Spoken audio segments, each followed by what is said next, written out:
This episode of The Biggest Table is brought to you in part by Wild Goose Coffee. Since 2008, Wild Goose has sought to build better communities through coffee. For our listeners, Wild Goose is offering a special promotion of 20% off a one-time order using the code TABLE at checkout. To learn more and to order coffee, please visit wildgoosecoffee.com. In this episode, I am joined by the owner and founder of Wild Goose Coffee, Nate Westwick. We talk about coffee a lot, but more than just coffee, we talk about why coffee is important for communities and how coffee might help us pay attention to the world around us. We also talk about Nate's new book, Clearing the Path, and his journey as an author. Enjoy the episode. Hello, and welcome to another episode of The Biggest Table. I'm your host, Andrew Camp.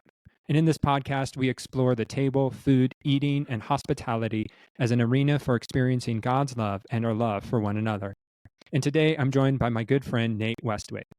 Nate Westwick is the owner and founder of Wild Goose Coffee Roasters, a specialty coffee roaster in Redlands, California. He is a former high school math teacher who works also in the spiritual formation department at Sandals Church, a multi-site church in Southern California, creating content aimed at bringing people along in their personal discipleship journey. Nate also recently published his first book entitled Clearing the Path, Connecting with God in a Cluttered World. He lives in the Redlands area with his wife of 24 years and his 3 teenage boys. Thanks for joining me today, Nate. Thanks for having me, Andrew. Yeah, Nate Been and I looking forward to this. Yeah, no, me too. And because Nate and I first met back, it's been like 12, 13 years now, when we were both attending Restoration Covenant Church at Redlands. And you and your wife graciously invited Claire and I, who were newly married, to join your small group. And who knew 13 years later we would still be friends? It's been an utter blessing. No, it has. For sure. Yeah. So what I'm excited to is, Nate is a big cheerleader of mine. And so Wild Goose is now helping sponsor and, bring to light the biggest table, which I'm excited about. I'm not sure where all of this will lead, but Nate, I just really appreciate all your support and got to keep you well fueled, man. No, it's true. And your coffee does bring me joy each and every morning. So same here. Am I allowed to say that? That your coffee is delicious? Yes. I don't drink coffee much, but when I do, it's Wild Goose. There you go. And I do drink coffee much. Awesome. So Nate, tell us about Wild Goose. Tell us what led you to start being a coffee roaster and provider? Yeah, boy. That story could last quite some time, but I'll try to keep it relatively brief. At one point in time, so I was a high school math teacher. I always had this entrepreneurial itch where it just wouldn't go away. And over coffee with a friend one day, he made a comment that really just kind of ignited what had been about 7 years of latent thought. And I was like, oh my gosh, I could do this business thing. I could do it in coffee. And, the whole nature of coffee is that by our commerce, we can actually do good, across the world, really. And so part of my struggles with starting a business was I didn't want to do it just to line my own pockets. And so, with coffee, if we practice fair trade buying principles, and I can explain the difference between capital F, capital T, fair trade versus just what we do, which is what we call fairly traded. As long as I'm purchasing well from the farmers in Guatemala, Ethiopia, Kenya, et cetera, that purchase is helping to create a better life for families abroad. And then I also wanted to take that one step closer to home. And so from the very beginning, we committed to donating 10 pounds of food to local food banks for every pound of coffee that we sold. And so this idea of, it's kind of the early stages of social entrepreneurship. Now it's like a thing. This was back in 2006 when the idea first came. And the whole thing is just kind of ignited from there. I've always loved coffee, both from its practical standpoint, but also its communal standpoint. There's something about sitting and having a cup of coffee together with a friend that just seems to break down barriers, opens conversation. And that's always been something I've really enjoyed. No, for sure. And yeah, your tagline is better communities through better coffee. And so you sort of touched on it, but how do you see coffee creating better communities, both where you buy the beans and then also here locally? Yeah, it's funny. So I started the business while I was still in the classroom. And economically, it's really easy to see like, okay, pay a fair price, help people out, donate money to local food banks, help people out. So that part made sense. What was interesting to me is we were doing a back to school night or parent teacher conferences or something to that effect. And for whatever reason, the administration decided to put it in the gym rather than in everybody's classrooms. So I set up an espresso bar for the staff. After back to school night, come get a free coffee. And this was the early days of Wild Goose. And what was fascinating to me is I watched my colleagues linger in conversation 30 minutes, 45 minutes, an hour after back to school night was over. And I swear it's because they had a cup of coffee in their hands. And there's a really strange phenomenon that happens when there's even the smallest of physical barriers between you and me. If you and I are standing there talking, it just feels super awkward. But if I can hold something, casually sip something, now all of a sudden there's community that's happening. There's conversation that's happening. And I was watching this happen with my colleagues who wouldn't hang out necessarily otherwise. And yet here they were all hanging out. It was really, really lovely. No, for sure. So I don't know how to ask this question, so I'm just going to ask it. So why can't that be just Folgers? Why do we need? That's true. Like I mean, if you hate your community, you can serve them that kind of coffee. But no, it's interesting. I think there's something about things that taste good that inherently, I think, make us want to linger. When I've been in I look at my teenage boys and, we're a foodie household, so we really enjoy cooking and eating excellent food.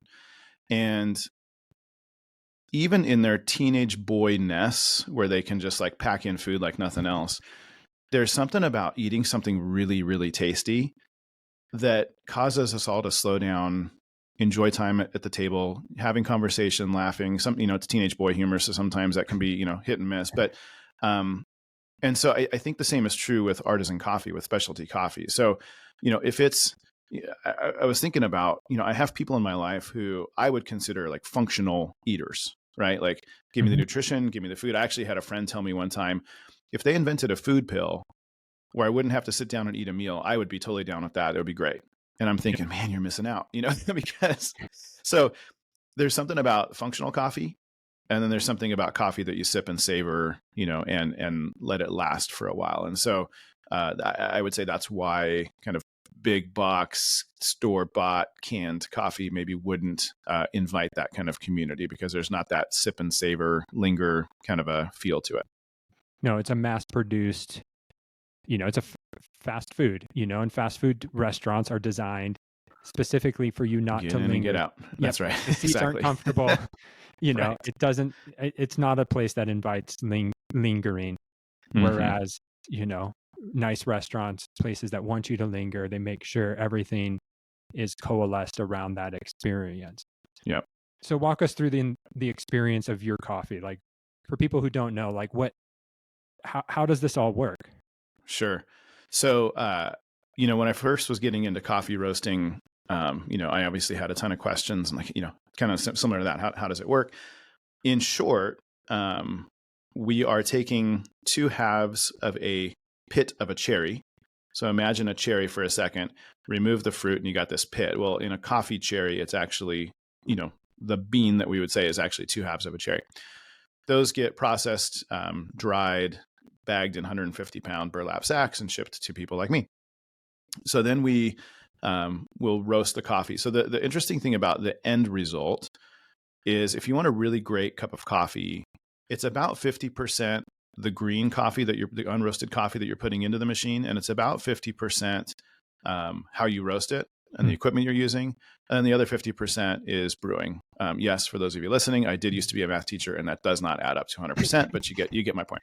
Yeah. So sourcing excellent coffee is critical.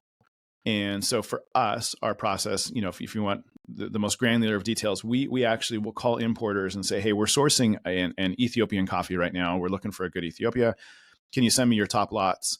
And they'll send 200-gram samples, and then we'll sample roast them and cup them. So cupping is not like the athletic thing where you get all these funky looking circular hickeys on your back. But it's actually, you're tasting it with a spoon. And so we can have a whole table. We might have 8 to 10 to 15 different Ethiopias on a table, and we're tasting them all.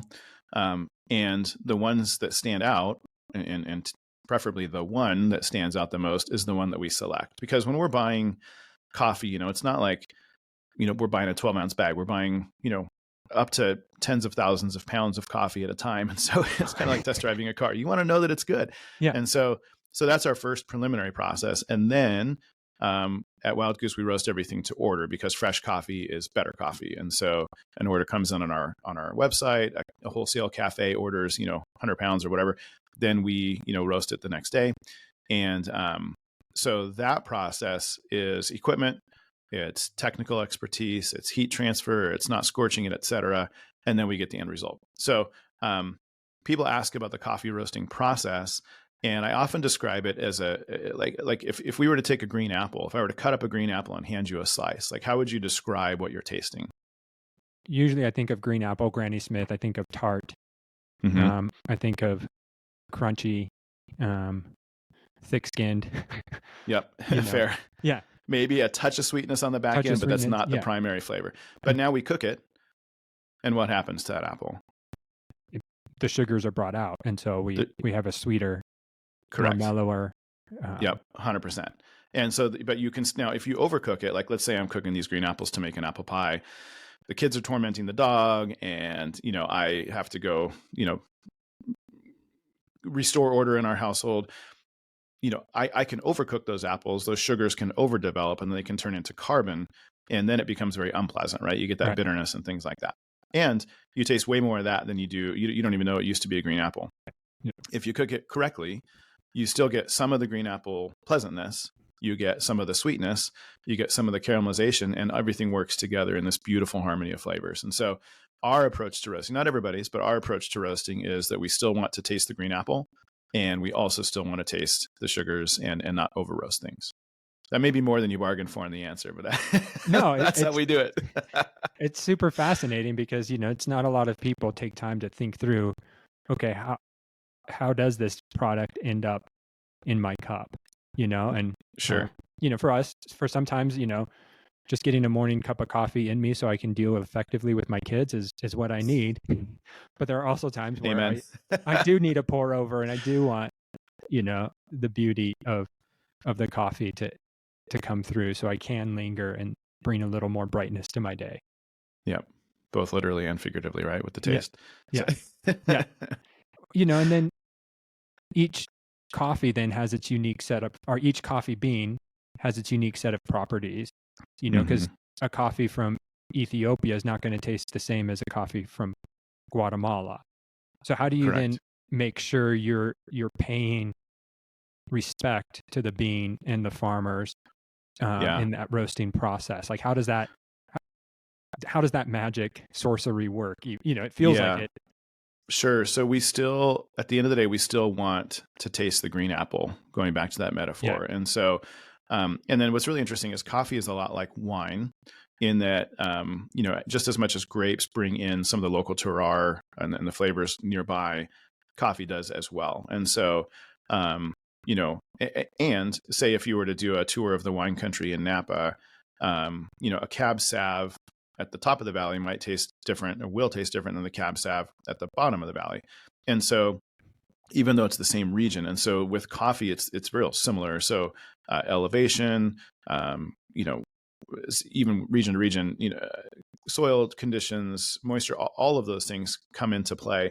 And so, a Guatemala from Huehuetenango farm A might taste different from the Huehuetenango farm B, even though they happen to be neighbors because of the way that the crops are cared for and all these things. And so this is why we do the sample roasting. And we roast to try to bring out the sweetness, but then the coffee itself will highlight it's natural, what it brings to the table, so to speak. So, and we try really hard to, like you said, to kind of honor that, if you will. And each one is different and unique. So we've had some coffees that we've absolutely loved on the sampling table, and we haven't brought them in because we're like, wow, man, we love that, but it's too similar to this other one we have, even though they're from different regions. And we like to keep a variety of flavors. And so, but in general, your African coffees are going to taste brighter, more fruity, those kinds of more fireworks in the cup kind of flavors.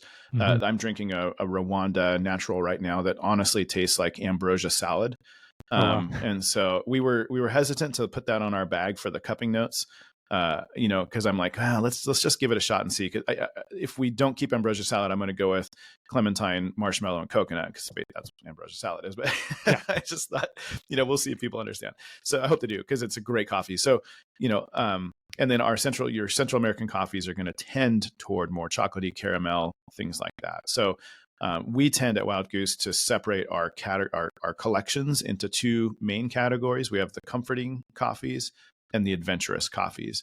And so some of our adventurous coffees are from South America, and some of our comforting coffees are from elsewhere. So, but generally the comforting would be like that chocolatey, caramelly type flavors, and the adventurous would be more, the ambrosia salad type of a thing, right? Like, hey, give me something I haven't tasted before. Right. No, and I have a subscription with Wild Goose, and I've always chosen the adventurous, and it's always fun because each month or every so often, however many weeks I subscribe to, I get a new bag, and I never know what I'm going to get. So it's always like, ooh, the differences, and I need to keep a habit of like cutting out your description so I remember what I'm drinking. Oh, there you go. Yeah, we have people do that. Yeah. It's really funny. We just recently rebuilt our website, and so I was doing a test run on our subscriptions, and I placed an order for myself. And I told my staff, like, hey, this is just a test run, but I wanted to make sure that the billing, everything worked. Yeah. So we happened to be gone the first week of January. We're on a family trip. We come home, and I'm thinking, shoot, man, I don't have time to swing by Goose to get coffee, but I'm sitting on old coffee at home. And I happened to go check the mail, and in the mail is a Wild Goose subscription bag. So my staff forgot, and they sent it to me. And I was like, dang. And then I was like, wait a minute. No, I could actually use this. And I actually, I didn't know what was going to be in there. I knew that I had subscribed for an adventurous, and I got to experience firsthand, like cutting open the bag, like, what's it going to be? Right. Yeah. And it was magical. No, it is. It's super fun. So one other thing, why the name Wild Goose? Walk us through this name, because I think there's a fun story in that too that you've told me. Yeah, there's such a good story. So, in Celtic tradition, say way back in the day, right? Celtic farmers would go hunting wild geese, and they'd spend all day pursuing the wild goose, and it would lead them on these crazy, unpredictable adventures. And so at the end of the day, they'd sit around the campfire sharing of their stories of chasing the wild goose and what that adventure looked like for them that day. It became a term of endearment for the Holy Spirit. Chasing after the wild goose will lead you on crazy, unpredictable adventures that will far exceed your dreams and imaginations. And so, back rooted in Celtic tradition. And so I came across that story, and I'm like, man, that's powerful. And so I named the business Wild Goose for a couple reasons. Number one, no matter how successful it got, I didn't ever want it to be about me. I wanted to have a constant reminder that this is my pursuit of the wild goose. And, secondly, just to pay homage to the origins of that name. I think it's just, nothing, as I've kind of built this business from the ground up, nothing has gone according to plan, but everything has ended up way better than I could have scripted initially. And so, I feel like that's kind of God being playful with me. And so, and what's super cool too is, we're not branded as a quote unquote Christian company. No. And that's very intentional, because I want to be able to reach people who might not otherwise feel comfortable in a church setting or anything like that. But the number of times that I get asked that question, hey, tell me about the name of Wild Goose. Like, where does that come from? And I get a chance to share that with customers, and I swap God for Holy Spirit, so I don't want them to freak out. But when I say that, it's such a beautiful nod to God saying, yeah, like, I'm using your business as a ministry into the community, not just to provide basic needs like, food to local food banks, but also very real needs.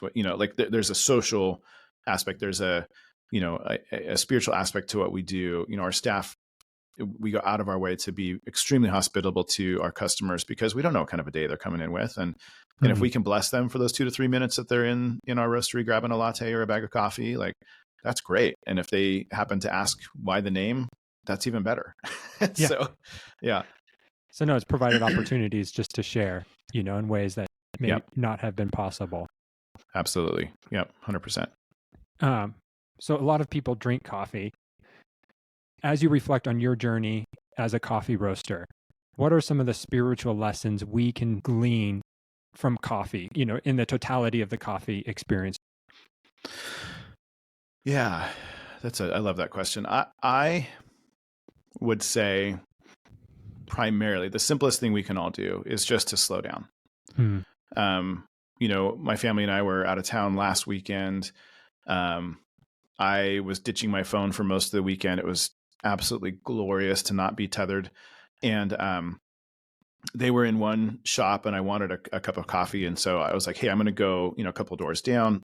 And, I'm going to go a couple doors down and I don't have my phone. So like, let's just meet up, right? Like old school, right? Back when we were kids, before those things, kind of ruined our lives, but made them so much better all at the same time. So I go in and I ordered a double shot of espresso. And they asked, do you want it in ceramic for here? And my first instinct was like, no. Like, let me just get it in paper and I'll just go meet my family. I'm just here for the coffee kind of a thing, right? I didn't say that, and when they asked that, I thought, yeah, I will. I'll take that for here. And I sat at a table by myself. I didn't have anything to do because my phone was not with me. And I just sat and watched the cars go by and I sipped on my espresso and I thought, you know what? This is a spiritual practice. Instead of like today's society is so ridiculously high paced that just taking a minute to slow down. And I wake up slow. So for me, the discipline is not slowing down in the mornings because I start at like a -2, in the, RPM meters. Like, right. So I make a pour over every single morning. And part of my routine is just when I make that first, pass with the water and I just like lean down and smell the bloom. And that is part of my, like, just breathing in the goodness, if you will. It sounds a little bit silly, but I'm intentional about that practice. And, I take the time every morning to savor the cup. My morning routine is like brew the pour over, sit on the couch. If it's chilly, like it's been, I flip on the fireplace, and read my Bible, sip my coffee and pray before I even look at my phone or any of that stuff. And, but what's magical is when you take the time to do those things midday as well. Because I know, like for me, I'm a pretty high paced kind of a guy. And so I notice that my issues are, I can start the morning really slow, but then the second I get going, it's like 100 miles an hour, until I crash at night. And so one of the disciplines I've been trying to do is to even slow down and just, enjoy the coffee in the ceramic. When I'm at Wild Goose, taking a minute to just talk with a customer or chat with a staff member and just sip, savor, linger. That's a long answer to just say, I think we should slow down. We should slow down. Yes. And, yeah. I think Keurigs maybe have a place in life. I don't know where yet. I do, but it rhymes with Ashtan or something like that. So crash tan. I don't know. Yeah. So yeah. I've never had a good cup of Keurig coffee. Let's just I can smell it from across an office, and just like we don't have that at Wild Goose, but at church people will brew Keurigs. I'm like, oh, it's just abhorrent. But that's the ease and convenience sake. Yes. And it's like, well, I just want caffeine. Like I'm not looking. But that's back to the food pill, right? We're just doing the functional consumption. So how do we prevent, like, because a lot of people associate with what you just said of like, oh, sipping my pour over, like, you're a hipster, you're just out of touch with reality. Like, there's these ideas we have of people who drink coffee and do pour overs that they're, and it's usually not positive. So how, like, for the person who's never done a pour over, what is it about a pour over that is beneficial, not just for the coffee, but for life? Yeah. I mean, for the coffee, you just get so much better quality control. You get temperature control of the water, you get brewing ratios, you get all this stuff. Yes, I use a scale for my beans. Yes, I use a scale for my water. I just posted a video on my social media. I said, yeah, I'm a bit neurotic, but it's my neuroses. And so it's very close to me. Yeah, exactly. So, but again, it goes back to that, like there's something, if, and I do pour overs midday, like if I'm on the run, being forced to slow down and weigh out the coffee and, it's a 2.5 minute brew for 1 cup, like methodically swirling the kettle over the tops of the beans, like just that whole process is, it's got its own catharsis to it. And, the next step would be if I'm able to be spiritually attentive in that slowing down. A lot of times my mind is still going on all the things. And, but one of the things I've been trying to practice, even, and this isn't directly related to your question, but even, when I'm at work, I've been trying to take lunches, because as a business owner, it's really easy to skip lunches. And B, I've been trying to eat lunch out in the cafe area with no phone, no book, nothing to distract me, but just to pause and just breathe. And it might mean a conversation with a person. It might mean that I sit there bored. Like I'm super high 7 on the Enneagram for those Enneagram fans out there. And so I hate inactivity. I hate being bored. I've been trying to embrace the discomfort of being bored, because I think there's a spiritual practice in that as well. And just being able to say, okay, this moment doesn't have to be jam-packed. And like I said, I'm a father of, 3 teenage boys. We have an incredibly packed schedule. I have my hands in a lot of different projects. And so, it's not the, man, that must be nice, this dude's totally out of touch. It's like, no, I'm running 100 miles an hour, but the discipline of pausing to savor an espresso, the discipline of pausing to make a pour over, pausing to take a lunch without devices. Because I'm an input, like I want to learn. I'm always reading books. I'm in multiple books. It's, you know what I mean? But just like to set all that aside, even if it's for 10 minutes, like I'm not taking a half-hour lunch. Right. I don't have time for that. But even if it's for 10 minutes, just like sit. And I'll never forget, man, one day, it was a couple months ago, we have a sandwich shop next door to our place. And I ordered a Euro sandwich, and I just sat with the sandwich and a cup of ice water. And I was just like, so overwhelmed with gratitude. Like that moment to pause and slow down opened up opportunities for gratitude that wouldn't have otherwise been there, because I would have just glossed right past them because I was, running too fast. God, I'm so grateful for this Euro meat. It's so good. Mm-hmm. Lord, the nourishing of ice water. I know it sounds really dramatic, but like I was just like overcome by that. I was like, man, like this water is so refreshing right now. This moment to just pause is, now, am I amazing? And do I do that every single day? No. When I don't do it for a couple of days in a row, do I notice that I haven't done it? 100%. Right. And so just like any spiritual discipline, we all know what we need to be doing. We just rarely do it. Mm-hmm. And so that's where that discipline, just like going to work out, like you and I were talking before we started recording, like you and I both went to the gym, you're in Flagstaff and I'm in Redlands, and, but like that discipline of getting a workout in is good for our bodies. It's good for our mental capacity. It's, for me personally, carrying all the things I carry, it helps me to not be a terrible boss and a terrible husband and a terrible father, because I can just, work all that stuff out. So, it's just like anything else. We just have to be mindful. No, for sure. And I think too, like a good glass of wine, like a good glass of scotch, which you and I both enjoy, both.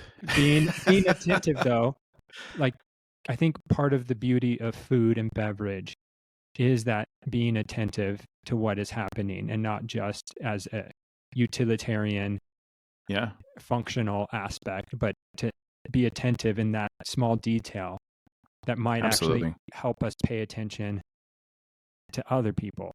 I think there is a correlation. If we can start paying attention, like you said, slow down, enjoy something, not for a half hour, but, a pour over takes 2 to 5 minutes, but what that can do for the rest of our days, I think can be profound.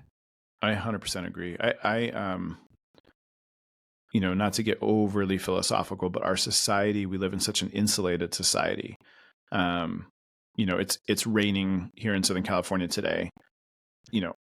I have the ability to avoid every single drop of rain if I wanted to, right? Right. When it's cold, I flip on the heater. When it's hot, I flip on the AC. When it's, I can control all of the environments, but what happens is I miss out on the reality around me. And so, when sometimes if I'm spending a few hours working from home, I'll sit out on the back patio, even if it's cold, I'll throw on the fire in the fire pit and put a blanket around, and I'm like, okay, like it's not perfectly comfortable out right now, but there's birds. Oh, I can hear those birds. Right. That's nice.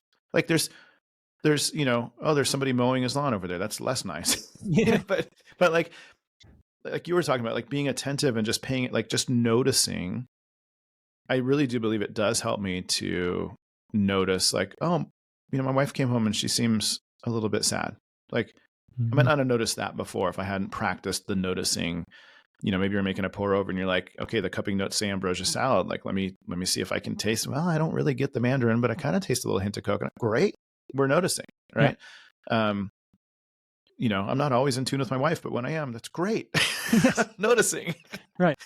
or my kids, right? Like, Hmm. hey, buddy, what's wrong? And they're boys, so they're not going to know, and they're not going to say because they don't know, and but at least Yeah.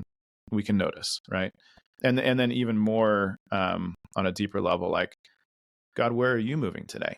Hmm. And those times where I can avail myself to those opportunities, whether it be with a customer, whether it be with my kids or my family or a friend or whomever, that slowing down, that noticing, that removing the insulations, and actually just like being present to the life that's around us, the flavors that are around us. I do see 100% parallel. No, that's awesome. Which I think this provides a great transition because you've recently written a book called um, Clearing the Path, Connecting with God in a Cluttered World, which I think we've just been talking about. How has your journey with Wild Goose then informed this new arena of your life? Because you're not only a coffee roaster, you're employed by Sandals Church, which is a big multi-site church in Southern California, and now you've written a Yeah. book. So you really do run at 100 miles per hour. Walk us through then this new aspect of your journey and this publishing aspect. Sure. Yeah. That was the fulfillment of a long time dream to be able to get a book out. The process of writing, I know that you've preached sermons before, and anybody who's had the privilege of preaching or anything like that, the communion that you have with God as you prepare to preach, and even as you're on stage preaching, right? Like that is a unique closeness with God. And I got to do that for the entire writing process. I just felt like God gave me the things to say. I don't want to make that overly like, thus saith the Lord, Right. It's not that, but just No. like, it's just that communion with God of like, man, this is so cool. And so, yeah, so the purpose for the book, I think, is the question you asked. You can correct me because I got a little bit off track on my communion with God bit, that whole communion with God bit, but How dare you? how dare I? The idea is, I wrote, well, let me back up. So I was reading, we were on a family trip. I guess we take a lot of family trips. People tease me, but, when you go 100 miles an hour, you need to also take time to rest and be present to family and create moments with each other. So we're on a long trip. And in 3 weeks, I checked my email once during that whole span. And that was because my wife was CC'd on an email. And she's like, Nate, you really need to respond to this. I'm like, I don't want to respond to this. That's why like we're on a trip. I try to unplug as much as possible. So I responded because it needed addressing. And nevertheless, there was 3 weeks of total declutter. And my goodness, man, it was like I legit, and I don't have any problem with playing games on your phone, but I legit, like the last time I played Wordle, this is a true story, was 2 summers ago because we were on vacation. I was doing Wordle. I love words. I love puzzles. And I'm like, I don't want to be tethered to this either. Like, it's not, the game itself isn't bad. It's actually cool. But I just want to be free of all of it. And so I did. I just like, I put my phone away for 3 weeks, except for to use as a camera, really. So the time that, like, the moments that I had, again, kind of that slowing down, being attentive to, we were overseas, so being attentive to the flavors of the food we were eating, being attentive to the scenery, being attentive to my family and how we're enjoying the moments. It was so beautiful. And in that span, and I was going through kind of a stressful period with Wild Goose. And during that span, I was reading a book, and it offered a challenge. And so I challenge you to read Isaiah 40 for a week straight and see what that does for your soul. And I'm like, challenge accepted. That sounds awesome. And I think I read that maybe on the plane coming home or something. I forget. So we get home after 3 weeks of decluttering, and I read Isaiah 40. And I'm like, man, that's a beautiful passage. And the next morning I read it again, and the next morning, and I read it for 6 days straight because, a week in the business world is 5 days, but I'm an overachiever. So we had to throw a sixth in there, but I Sabbathed on the seventh. So it was okay. There you go. But what stood out to me was that this is the passage that John the Baptist quotes to announce the arrival of Jesus in the flesh. And I'm like, okay, that's really big. Like that's really, and then of course, so then there's this thought of like, but if a name for Jesus is Emmanuel, God with us, what if Isaiah 40 isn't just for people walking the earth when Jesus did, but if Jesus is God with us, how can we take Isaiah 40 and apply that to our own lives? How can we, and moreover, when the dudes are walking on the road to Emmaus after Jesus reveals himself, what's their response? Weren't our hearts burning from within as he walked with us? Like, I want that kind of a faith. I want that kind of a relationship with Jesus where I'm like, man, my heart was burning from within because we were walking together. And so, as I dug deeper into Isaiah 40, it just seemed to unpack kind of a roadmap for how we can access a more intimate, authentic relationship with Jesus. And what's really fascinating is as you read Isaiah 40, for you listeners, I would challenge you, like, read it. It's a great passage. There's this thunder in the desert bit. There's like make the path straight bit. Like, I believe that's like what we can do in our hearts. Then it transitions into this really bizarre, almost like end of Job kind of a thing, like all these things about God and how he can, like, who he is. And I'm like, man, that's like, we make God in our image all the time. Yeah. And that passage in Isaiah says, no, like God is God. God gets to speak for himself, and let's pay attention to who he is based on what he says. And then it ends with the famous, those who trust in the Lord will renew their strength. They will run and not grow weary. They will walk and not be faint. They will fly on the wings of eagles, right? Like, yeah, there's this beautiful, I think I'm juxtaposed a couple of sentences, but there's this beautiful promise of hope. And so, I wrote the book because a lot of times I think people think that spirituality or spiritual practices, like I had a friend say, like, I'm not like you. I can't just go like sit out in a field and just like ponder the mysteries of God for hours upon hours. I'm like, we're more alike than you think, actually. Yeah. I can't do that either. So I think there's this construct that, like, well, the super spiritual ones like have to be pastors, or they have to be, seminary degree, or they have to be someone who has the freedom of schedule to go sit in a field for hours upon hours and meditate upon the mysteries of God. Right. Like, right. And I don't find that to be true. Like, I'm a business owner. I'm a father. I do the work with Sandals because it's a passion of mine. Mm-hmm. Like this spiritual life, this intimacy with Jesus is accessible to everybody. You don't have to be special. And so I wrote the book as a very practical guide for how to do that, based 100% on scripture. Because if it's my own ideas, that's who cares about what I think, right? But if it's God's word, I'm like, well, maybe he has something to say about that we can trust. And so there's a lengthy answer to your question, but that has always been a passion of mine, to be able to kind of demystify the spiritual life. Mm-hmm. Like, I'm not as smart as Dallas Willard. I can't operate the way he did. Right. Right. There's so many spiritual giants out there, C.S. Lewis, like whomever, like I wish, but I'm not, and yeah. So, and I would imagine there's a lot of listeners out there who could relate to that. Right. Like, but we can all access the same Jesus. And that's the mm-hmm. beautiful thing about that. Wow. You said a lot there.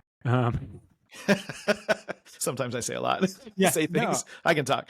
You can. No, and there was a lot of great stuff. So demystifying? I love it, because it's like, okay, I feel like you're demystifying coffee, and now you're demystifying the spiritual life. So like, yeah, which is great. Like, it should be accessible. It shouldn't be for the hoity-toity. It shouldn't, good food and savoring shouldn't be just reserved for people who can afford to eat out and access. 100%. And you know what, that you say that's really funny, because I'm going to derail just for a quick second. Yeah. When I look at So I'm in the specialty coffee industry. Right. There are times when I'll go into a specialty coffee shop and I'm like, I'm not cool enough to be here. Yeah. And I hate that feeling, right? I Mhm. absolutely hate that feeling. And as you said that, it just sparked, because I never really thought about this before. But when I look at the customers who come in to Wild Goose, we are intentionally down to earth as a company. Kind of our internal motto is we take our coffee, but not ourselves seriously. And so like we laugh, we have fun. And it's kind of Right. like if you've ever been to a fine dining restaurant and the server is just relaxed, Mhm. they're knowledgeable, but they're not pretentious. Yeah. And you just kind of, right? Right. Like, Yeah. and then you feel permission, like, what is foie gras? And, like, Yeah. oh, well, foie gras, Yeah. which, by the way, we had foie gras in France, and even my teenage Mm. kids loved it, which was great. Yeah. So, but there's just something that is it breaks down the barriers, and people can feel comfortable discovering and learning new things. And that's the type of climate that we have at Wild Goose. And you're right. Like that's what I tried to do with Clearing the Path. And the feedback I've had is that it feels very conversational. Like, yeah, it feels like you and I are sitting down over a cup of coffee and you're just like talking about things. I'm like, good. That's what I wanted, because we don't need to be building these walls up to make ourselves feel better. That's not the goal, No, and especially in today's culture, we need things that break down walls and break down barriers Absolutely. and help people talk to one another better and help people relate to each other in more humane ways. Yes. And coffee plays a huge role in that. It really does. Yeah, it really does. And good books and good questions and good models that can help people find their way. We need voices. Did you ever expect yourself to be in this role? I don't know. That's a good question. I learned. So I'm a future oriented person. I'm always looking on the horizon. I'm always wanting to see what's coming.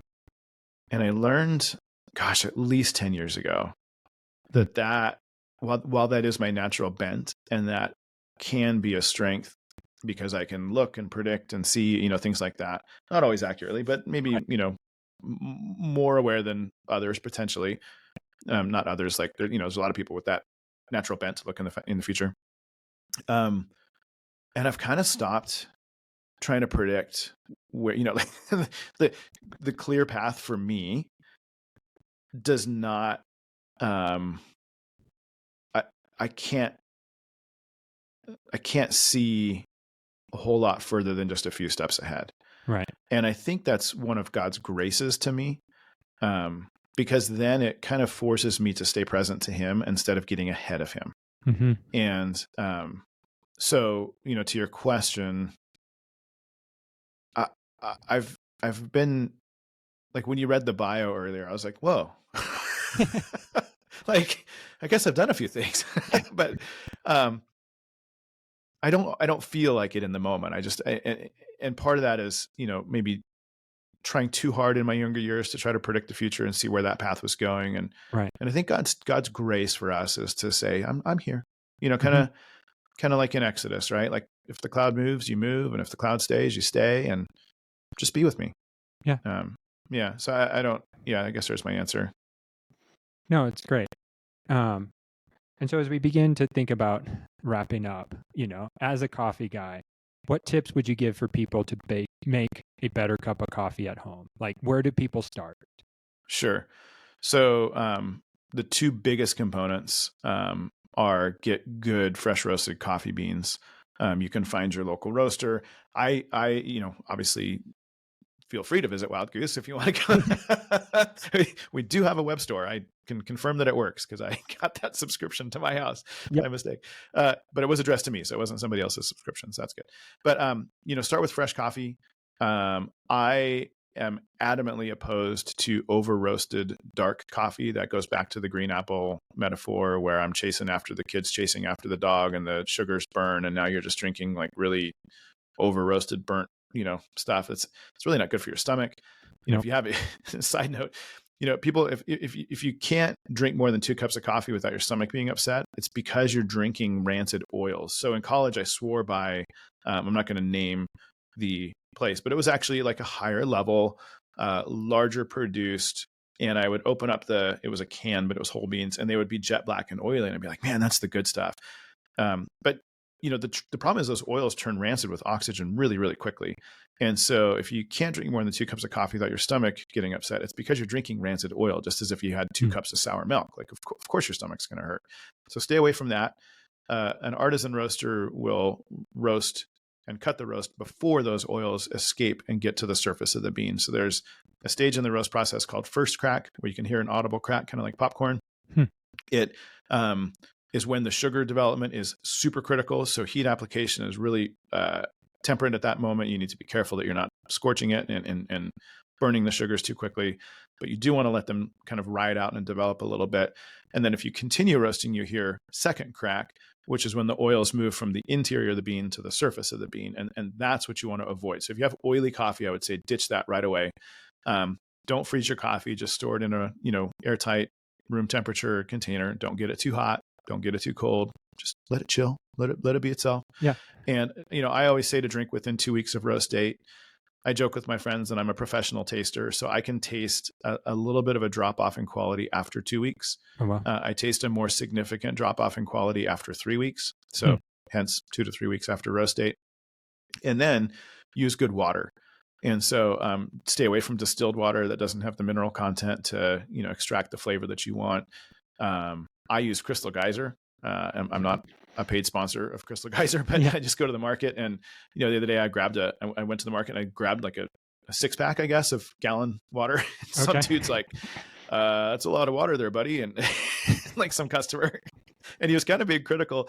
And I'm like, yeah, well, I use it for coffee. And then he kind of figured out what I do. And then he's like, oh, now I respect you more. I'm like, that's great. Thanks for respecting me now that we've had a conversation. But, so I buy it in bulk because I am thrifty that way. And, so good coffee and good water. And then the next step would be to up your game by considering doing a pour over situation rather than like a home coffee brewer, because those home coffee brewers brew at like maybe 180 degrees and you don't get the flavor extraction at that. So I brew at 205 because that's how I roll. So a kettle will help you to do that, and the pour over helps you do that. Yep. I need to find out what temperature water actually boils up here at Flagstaff, since we're at 7,000, because I'm not sure. Okay, so that's an interesting thing. Yeah, when I've traveled to elevation, I have to get it's a whole different ball game. It's a different ball game. Like when we go skiing in Bryan Head, Utah, and that's at 10,000 feet, and I actually bring darker roasted coffee, even though it's not my preference. But I'll find myself even brewing like a pour over, but espresso style. So it's like super dense and just a tiny bit, and it's very pleasant. But it's not what I would drink at home. But yeah, that elevation makes a big difference, because I think at Bryan Head it boils at like 195 or something crazy like that. Okay, yeah. So we're probably around 200, hopefully here. Yeah, I would guess, because we're at 7,000. Sure, 7,000. Yeah. Awesome. So yeah. Good coffee. And speaking of ordering good coffee, Wild Goose, for our listeners, is offering a promotion. Am I correct in this? You are 100% correct. Yeah. Yeah. So if you go to wildgoosecoffee.com and at checkout enter the promotion code TABLE, TABLE, you will get 20% off your order. Yep. So if you're interested in trying better beans and helping create better communities, do go buy your beans through Wild Goose, or find another provider that is local that sources great beans and does a great job roasting.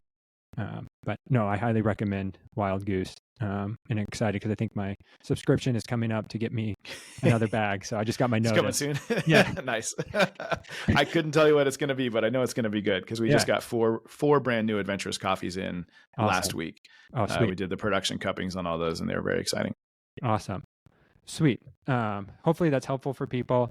But as people know, at the end of the podcast, I love a few rapid fire fun questions, Nate. What is one food you refuse to eat?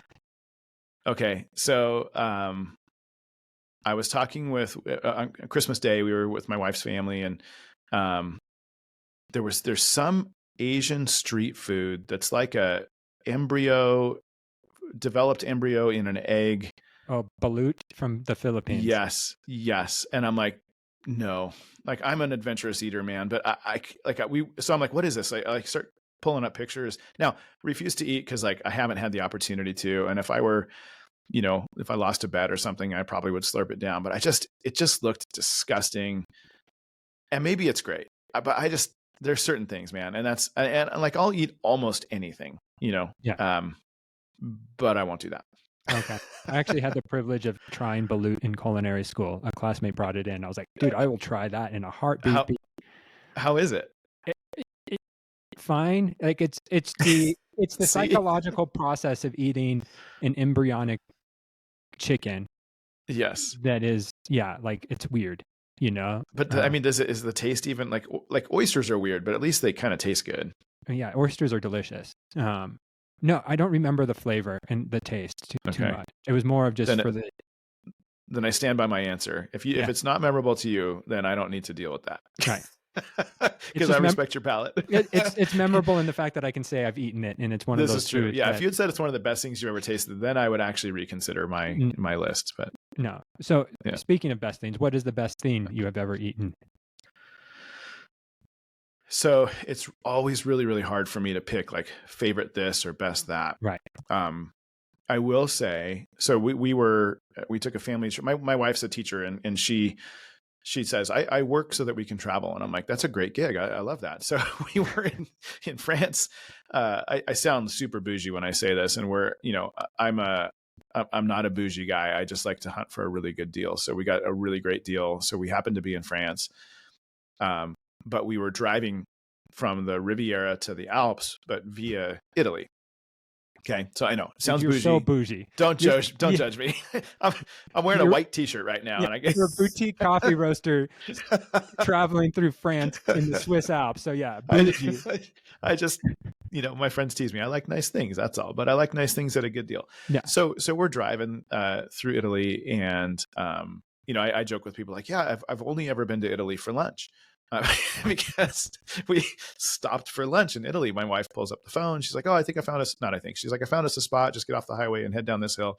So we're up on the, top of a mountain ridge kind of a thing. We're heading down right on the coast, and there's this little seaside village. Couldn't even tell you what the name of the village was. And she finds this highly rated, restaurant, and we're sitting outside on a piazza for lunch. And my boys are all adventurous eaters. And so we're like making sure we're getting different things for, appetizers and lunch and this and that. And my oldest, after a couple bites, he goes, is it possible that the Italians do food even better than the French? We all just start laughing. We're like, I think it is. Like, sorry if you're a French food fan. Like, I'm a French food fan too. Like, French is awesome. But I was like, dude, this Italian food was just out of control. So good. And so just the whole moment was like this, like we're driving, we're in Europe together as a family. It's the summer before my oldest son's senior year in high school. And so we're just having these memories. Right. And then, we find this little, restaurant, sit outside, and it's just like the perfectly quintessential, like you sit outside on the piazza. Okay, cool. Like that's what people do. And I remember, this like afterwards, I asked the server, hey, where's a good place to go nearby for espresso? And she just looks at me like, everywhere. And I'm like, okay. So we found a gelato place. And so I go next door to this little cafe and I order an espresso. And by the way, Northern Italian espresso is lighter roasted, which is my preference anyways. The further south you go in Italy, allegedly, I've only been to Italy for lunch, Andrew, but it happened to be Northern Italy. But the further south you go in Italy, the darker roasted the espresso gets. That's where the traditional Italian roast kind of comes from, is that darker, further south. Anyway, Northern Italy, lighter roasted, more flavor, in my opinion, the type of espresso I prefer. So I order a shot, and, I'm sipping in my ceramic because I'm enjoying the moment. And I took a sip, and I just looked at the barista, and I just was like, respect, man. That was it was so good. I ordered another one. Wow. So that my wife, I was like, you have to have this. Like, I don't care if you don't finish it. I will. Like, it's that good. So, that whole experience was just pretty magical. Sounds like it. Yeah. Yeah. And And we had already been in Europe a couple weeks, so I was like super detox from all the crazy hustle bustle. It was just like, we're just in the moment, we're just hanging, you know. And finally, there's a conversation among chefs about last meals. And so, as in, if you knew you only had one last meal to enjoy, what would it be? And so, for Nate, if you knew you only had one last meal to enjoy, what might that meal entail and include? Yeah. So it would 100% have to include scallops. Okay. It would 100% have to include a really great red wine. I'm not super picky with which types of red wine, as long as it's flavorful and yummy. So it kind of depends on the mood I'm in. And, you know, it would absolutely have to involve my family. You know, I was thinking about, you know, like one of my favorite meals I've had, Andrew, was when Laurel and I had dinner with you and Claire at Silver. Oh, And right.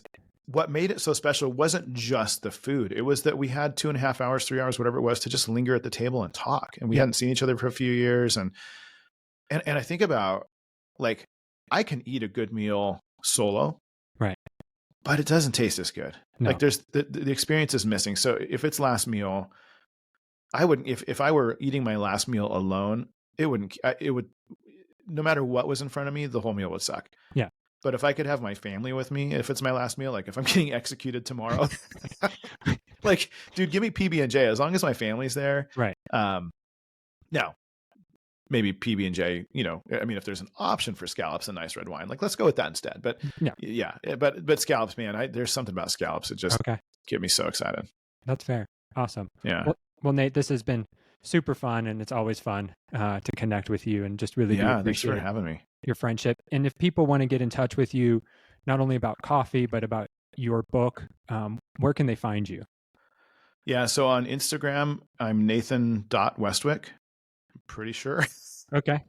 I'm not the biggest social media guy. I think it's Nathan.Westwick. Let's go with that. And wildgoosecoffee.com. We also have an Instagram, Wild Goose Coffee. You're asking how people can get in touch with me. Those are probably the best two ways. Right. My book's on Amazon, but if you find me on Instagram, there's a link there too. Gotcha. Yeah. I don't know. I'm a social guy and sometimes somewhat intentionally reclusive. I get it. Yes. No. Yeah.